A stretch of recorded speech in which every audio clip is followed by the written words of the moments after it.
We doing?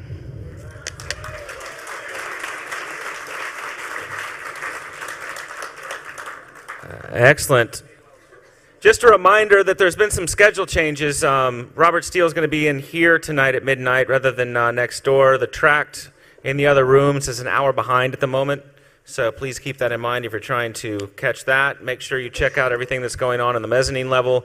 Make sure that you sign the petition to keep this hotel from getting knocked down, because God knows where we'll hold a conference if they knock this building down. So please sign that petition. There's one out here where they're selling the 2,600 T-shirts, and there's one down at registration. So the more people that we get to save this historical institution, the better. If you've missed any discussions, you can pick them up on DVD right out here. They have them within minutes. They've got this magical pirate machine that just stamps them out. It's super awesome. So you can pick those up and take those home. This gentleman has spoken at every Hope Conference since it began in 1994. He's a private investigator, and his discussions are always riveting. He's done a lot of interesting things, including hunting down Nazi war criminals in the United States and Canada, because we know the Nazis love Canada because of the weed's awesome there. It really is. So on that note, Steve Rambam with Privacy is Dead, Get Over It.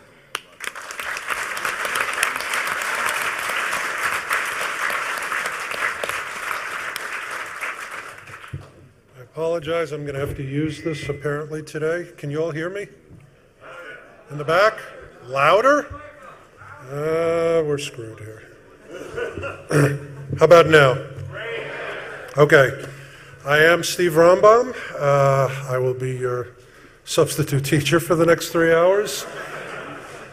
Just a quick show of hands. I need to know how to orient this. How many people have heard this talk either at a Hope or online?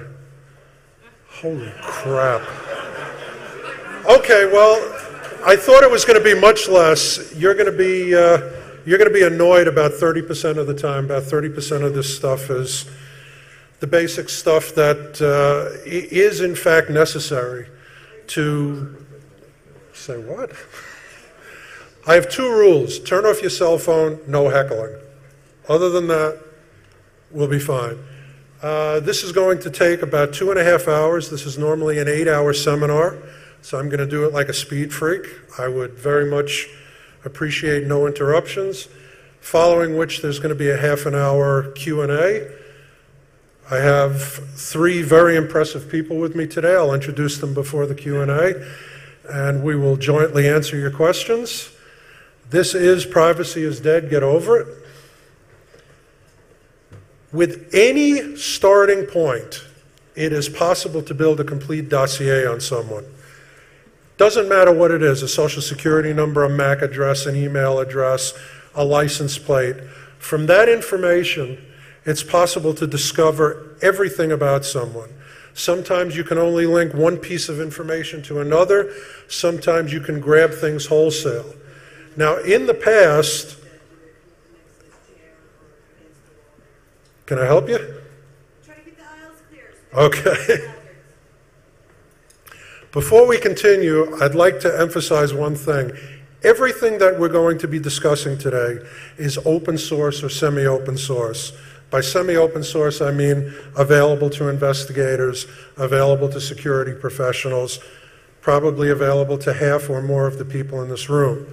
We're not going to discuss FinCEN, we're not going to discuss NCIC, we're not going to discuss any governmental databases or anything that is by definition exclusive or closed. We are going to discuss what is available easily and quickly on everyone in this room. Primarily, we're going to be discussing the information that you yourself contribute. The vast majority of the information that's available out there today is information that you gave up, either knowingly or unknowingly. You surrendered that information. your name, your address, your phone number, your date of birth, your social security number, your photo, which once upon a time was the holy grail of investigation. When I started out as an investigator, I would be paid $500 or $1,000 to get somebody's photo so he could be ID'd. Today, all you need is to Google somebody.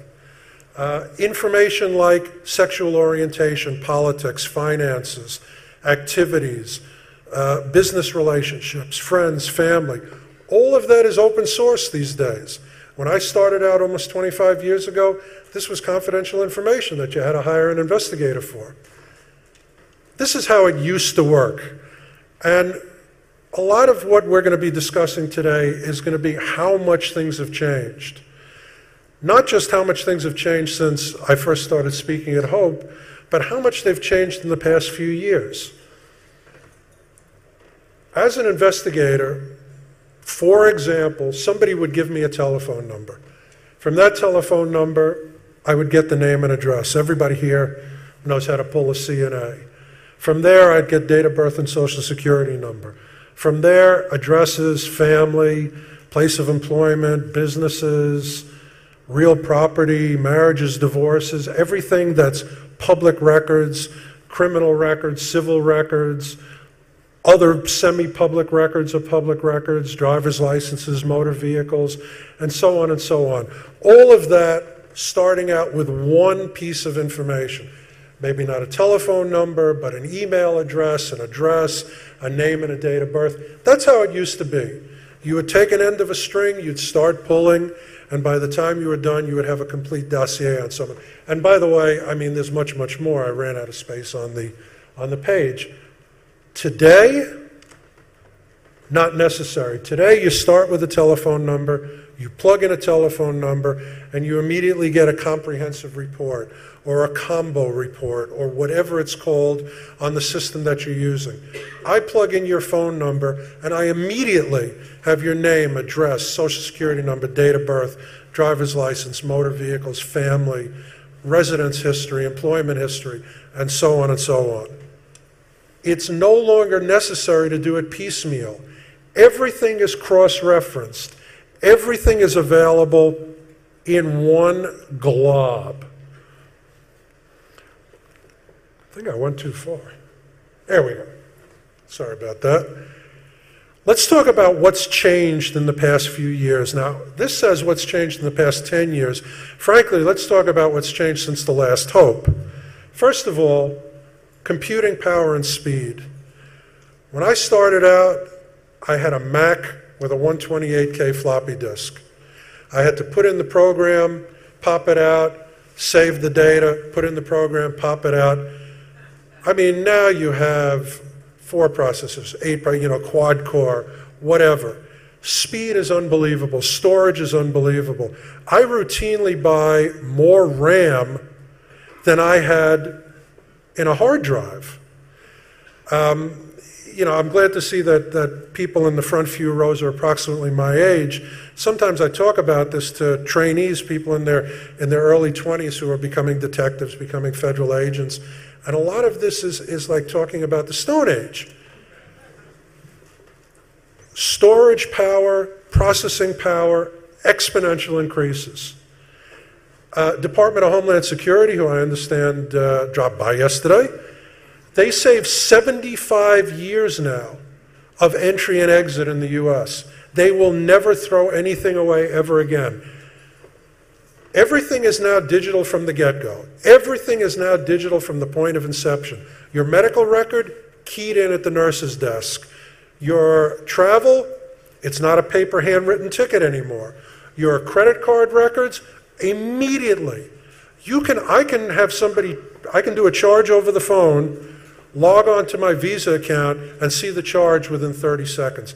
Everything is immediately digital, and it goes into the databases just as quickly. No keying time. More important, because this is all about money, as you're going to see, no keying costs. Your information is digital from point 0, and it's in the databases immediately. Let's talk about old stuff. OCR sucks in everything. Google Books, newspapers. Documents from 20, 30, 40, 50, 60, 100 years ago are fed into high-speed sheet reading scanners. An entire book can be done in an hour, and pretty accurately. Cell phones. We're going to talk a lot about cell phones today. Cell phones are one of the three big game changers we're going to talk about. Everybody here carries a cell phone. Everybody here, without me checking, carries a smartphone. Very few people don't. Because you carry these items and you use these items and you never turn them off, or you can't turn them off, I know everything there is to know about you. And we're going to cover this in great detail. Cell phones are a huge game changer. Routine cross-referencing, name translation, similars, artificial intelligence scripts. It's not just, here's an address history database. Here's a telephone history database. Here's a purchasing history database. Immediately, these things are cross-referenced and linked by every possible link. I can put in your phone number and have your credit card charges for the next month, for the last month, rather. I can put in your phone number. Next month would be cooler, I know. I can put in your telephone number, and from your telephone number, have all of your email addresses. And that's unheard of. That was unheard of a year ago. I can put in your email address and have your name, your address, your telephone number, and all of that. Now, by the way, just let me digress and say one thing. Last year, after the talk, we hung out in the room and spoke, and unfortunately screwed the following speaker. He got about 5 minutes instead of 1 hour. We are going to finish on time today, I hope, but more important than that, Emmanuel and the crew have given us a table.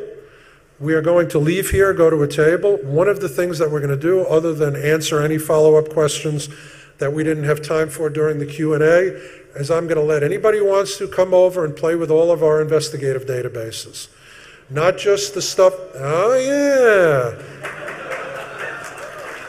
Listen, as I'm going to be discussing in great detail over the next couple hours, I'm a great believer in openness. I'm a great believer in PI FOIA. There is nothing that I do that I'm ashamed of. I think that I make the world a better place, a more just place. I know these folks here do. It's not like you see on TV, peeping in keyholes and all of that. And I want you guys to know and understand what we do. As far as cross-referencing and mashups and all of that, let me give you one ridiculous example. I call this CompStat for drunks. There's something in DC called Stumble Safely. A guy took the entire past couple of years of crime reports, and he took the list of all the bars in the downtown area of DC, and he just put them together. Took him about one evening of programming, and he put up a thing called Stumble Safely. You can check a bar and see how many muggings in the area, how many robberies, how many assaults, how many shootings. You can determine, is that a safe place to get drunk? Now, for me, this is a hilarious thing. You can check it out, stumblesafely.com. This sort of thing, 10 years ago, 5 years ago, 3 years ago, would have required a skilled programmer, would have required massive outlays for data. A trained monkey can do this now. And I know, because some of them work for me. No, just kidding. What else has changed? GPS and the ability to track you. Listen, your cell phone is glued to your ass 24/7. Because your cell phone is with you, I know where you are. And we're going to go into that in great detail. GPS, Skyhook, people going around, Google Skyhook going around and mapping every Wi-Fi node in North America, every single node. Creation of new searching and new indexing, including translation, including voice to text, including video to text, which I'm going to show you, which I find spooky.